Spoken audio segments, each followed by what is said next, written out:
अस्सलाम वालेकुम viewers, welcome to name centre. आज का नाम है सुहाना। सुहाना नाम के इंग्लिश में स्पेलिंग SUHANE।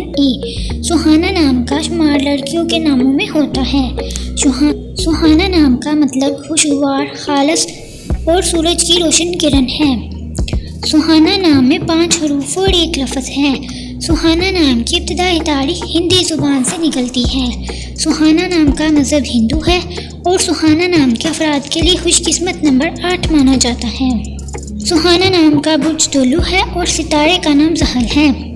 सुहाना नाम के अफराद के लिए बेहतरीन वक़्त 3 AM से 5 AM तक है।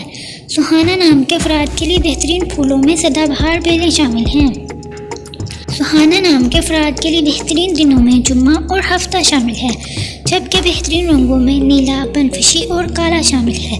सुहाना नाम के अफराद के लिए बेहतरीन पत्थरों में नीलम पत्थर शामिल है, जबकि खुशकिस्मती वाली धातु महजू के हिसाब से लोहा शामिल है। आपको वीडियो कैसी लगी कमेंट बॉक्स में ज़रूर बताएं और अपने नाम का मतलब जानने के लिए कमेंट बॉक्स में कमेंट करें। वीडियो को लाइक करें, शेयर करें और अगर आपने चैनल को सब्सक्राइब नहीं किया तो चैनल को सब्सक्राइब करें। तो फिर मिलते हैं किसी और वीडियो में, तब तक के लिए अल्लाह हाफिज़। Thanks for watching.